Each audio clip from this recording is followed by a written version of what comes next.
Hello friends, welcome to my channel. आज हम लोग क्लास 8 का जो हिंदी है, हिंदी पाठ्य पुस्तक से जितने सारे जो कि इम्पोर्टेंट क्वेश्चन हैं वे सारे हम लोग आज देखने वाले हैं।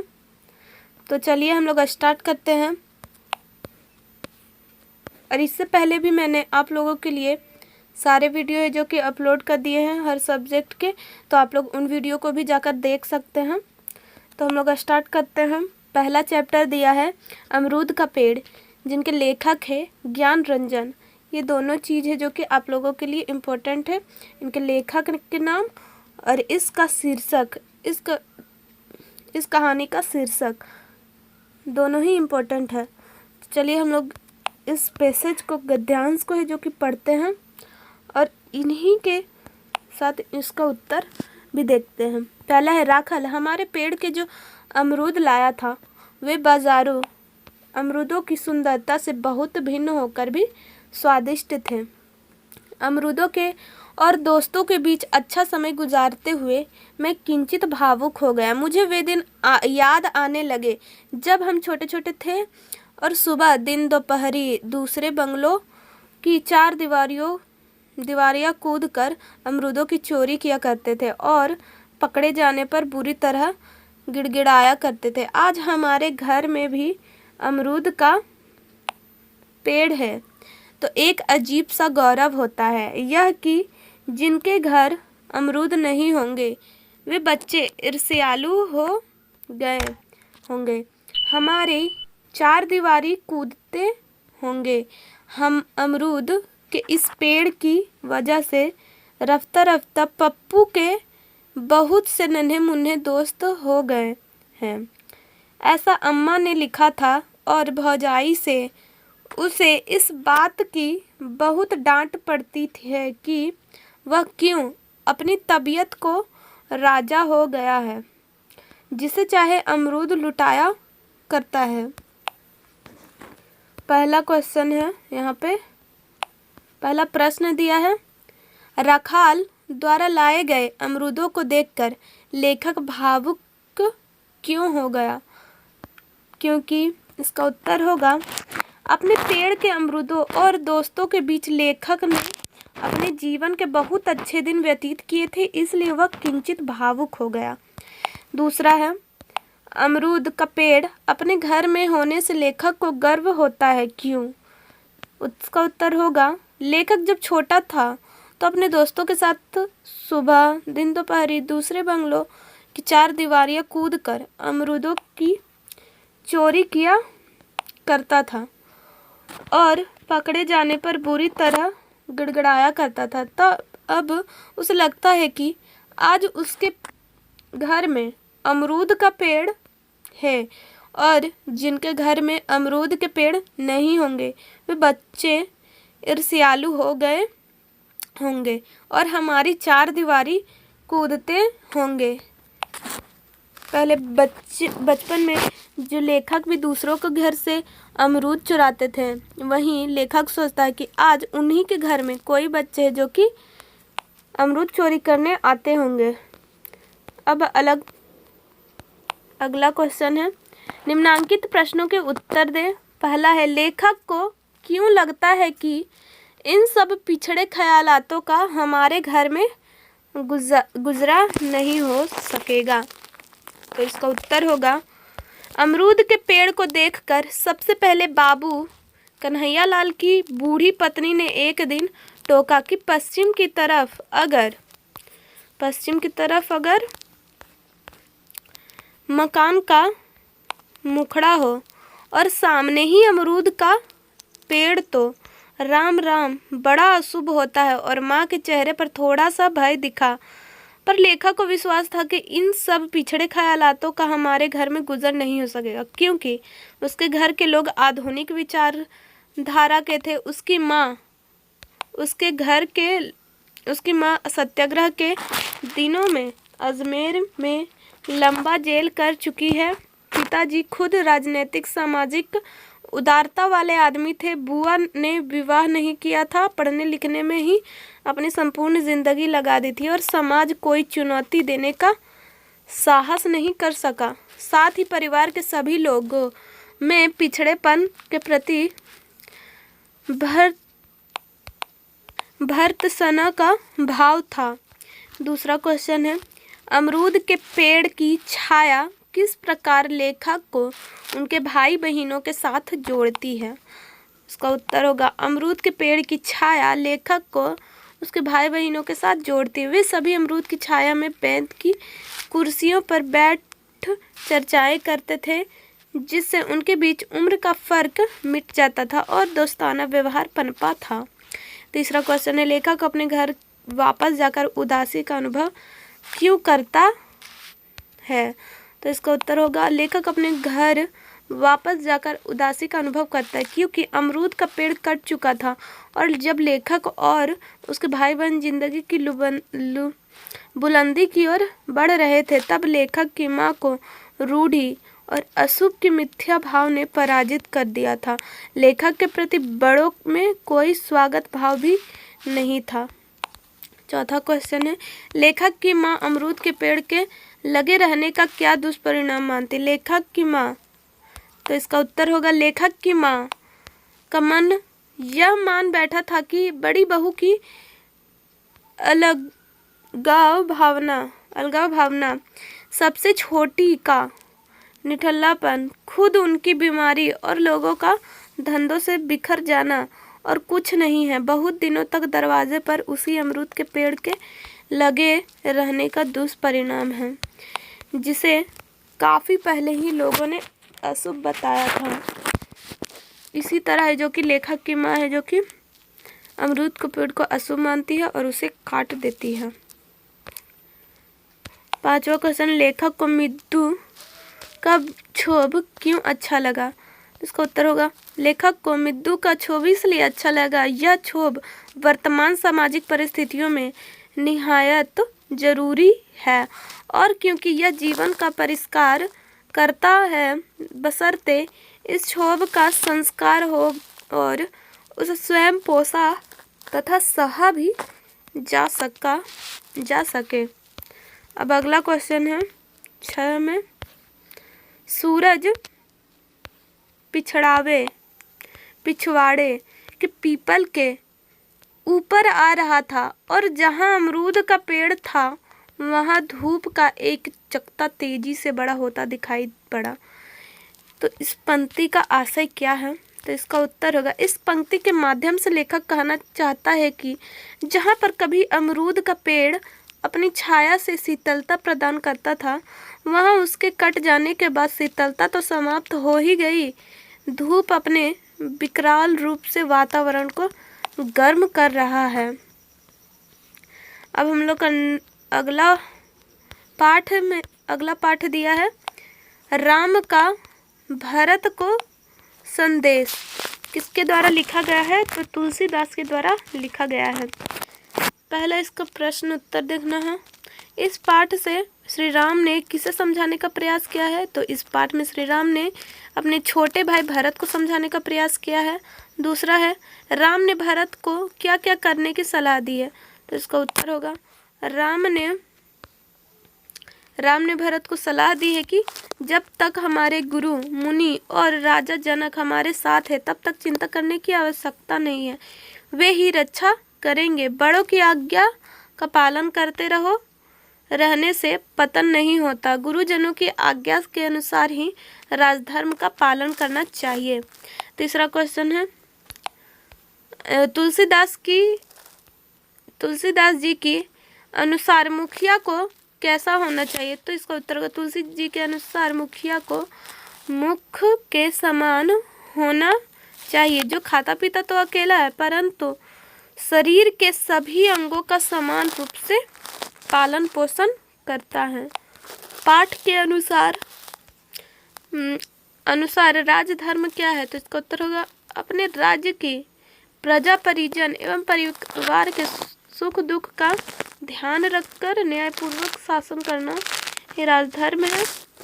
पांचवा क्वेश्चन है, राम ने भरत को क्या भेंट किया तथा भरत ने उसे किस प्रकार स्वीकार किया? इसका उत्तर होगा, राम ने भरत को अपनी चरण पादुका, मतलब यहाँ पे चप्पल अर्थात खड़ाऊं भेंट की। भरत ने खड़ाऊं को प्रजा की रक्षा करने वाले 2 पहरेदार प्रेम रूपी रत्न को सहेज कर रखने वाले सीप जाप करने के लिए राम नाम के 2 अक्षर, रघुकुल की रक्षा करने के लिए 2 किवाड़ तथा सेवा रूपी धर्म की राह दिखाने वाले 2 नेत्र की तरह स्वीकार किया। अब है छठा में निम्नांकित पंक्तियों का भाव स्पष्ट करें। पहला दिया है, अस विचारी सब सोच बिहाई, पलहु अवधि भरी जाई। उसका उत्तर होगा प्रस्तुत पंक्तियों द्वारा है जो कि श्री राम ने भरत होगा यहाँ पे, भरत को सीख देते हुए कहा है कि गुरु, पिता, माता और स्वामी की आज्ञा का पालन करने के से कुमार्ग पर भी चलने पर व्यक्ति का पतन नहीं होता। ऐसा विचार कर सब प्रकार की चिंता छोड़कर अयोध्या जाओ और संपूर्ण वनवास की अवधि पर उन लोगों की शिक्षा के लिए अनुसार शासन करो। अब दूसरा है, तुम मुनि मातु सचिव सिख मानी, पलेहु भूमि प्रजा राजधानी। प्रस्तुत पंक्तियों के माध्यम से श्री राम ने भरत को अयोध्या के राज्य भर की जिम्मेवारी हेतु मानसिक रूप से तैयार होने की सीख दी है। श्री राम ने भरत से कहा है कि देश, खजाना, कुटुंब, परिवार आदि सबकी जिम्मेदारी तो गुरु वशिष्ठ जी की चरण रज पर है। तुम तो मुनि वशिष्ठ जी, माताओं और मंत्रियों की शिक्षा के अनुसार पृथ्वी, प्रजा और राजधानी का सिर्फ पालन करना। परिणाम स्वरूप भरत अयोध्या का शासन भार संभालने के लिए जो कि तैयार हो गया। अब अगला पाठ है बस की यात्रा। बस की यात्रा ये किसके द्वारा लिखा गया है? तो हरिशंकर परसाई। पहला है, निम्नांकित गद्यांशों को पढ़कर प्रश्नों के उत्तर लिखें। बस की रफ्तार अब 15-20 मील हो गई थी। मुझे उसके किसी हिस्से पर भरोसा नहीं था। ब्रेक फेल हो सकता था, स्टीयरिंग टूट सकता है। प्रकृति के दृश्य बहुत लुभावने थे। दोनों तरफ हरे भरे पेड़ थे जिन पर पक्षी बैठे थे। मैं हर पेड़ को अपना दुश्मन समझ रहा था। जो भी पेड़ आता डर लगता कि इससे बस टकराएगी। वह निकल जाता तो दूसरे पेड़ का इंतजार करता। झील दिखती तो सोचता कि इसमें बस गोता लगा जाएगी। मतलब इसमें लेखक को है जो कि सवारी करते हुए बहुत ही डर लगता है, क्योंकि यह बस एकदम खराब थी, जर्जर थी, जो कभी भी टूट सकती थी। पहला प्रश्न यहाँ दिया है, लेखक को बस पर भरोसा क्यों नहीं था? तो बस में बैठने के बाद लेखक को यह मालूम हो गया कि इस बस में बैठने खतरे से खाली नहीं है, इसलिए उसे बस पर भरोसा नहीं था। उसे लगने लगा कि इस बस का कभी भी ब्रेक फेल हो सकता है या स्टीयरिंग टूट सकता है। दूसरा है, लेखक को हर पेड़ दुश्मन क्यों लग रहा था? तो जैसे ही सामने कोई पेड़ आता तो वह उसे अपना दुश्मन समझता था। उसे ऐसा लगता था कि बस पेड़ से टकरा जाएगी और हम मारे जाएंगे। अब है, निम्नांकित प्रश्नों के उत्तर लिखें। लेखक ने उस कंपनी के हिस्सेदार की तरफ श्रद्धा भाव से क्यों देखा? तो पुलिया के ऊपर बस का टायर पंचर हो गया, जिससे बस जोर से हिलकर रुक गई। अगर यह बस तेज गति से चल रही होती तो अवश्य ही उछलकर नाले में गिर जाती। ऐसे में लेखक ने कंपनी के हिस्सेदार की ओर श्रद्धा भाव से देखा। यह श्रद्धा इसलिए जागी क्योंकि हिस्सेदार केवल अपने स्वार्थ हेतु लाचार था।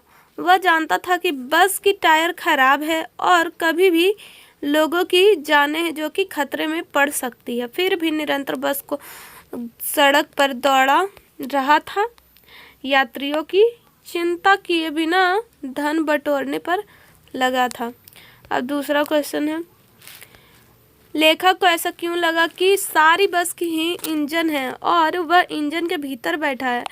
असल में वह बस इतनी हिलती कांपती थी कि जैसे इंजन स्टार्ट करने के बाद बेहद कंपन करता है, उसी प्रकार है जो कि बस भी कांपती थी।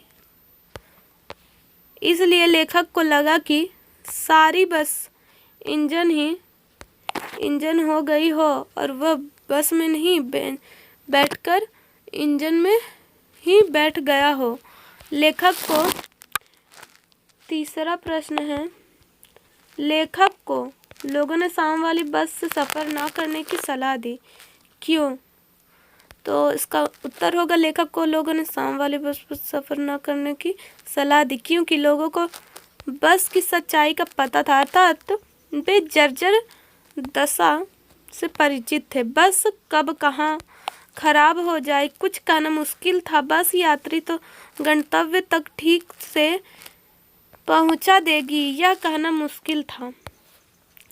अब चौथा प्रश्न है, लेखक को तब हैरानी क्यों हुई जब कंपनी के हिस्सेदार ने बताया कि बस अभी अपने आप चलेगी।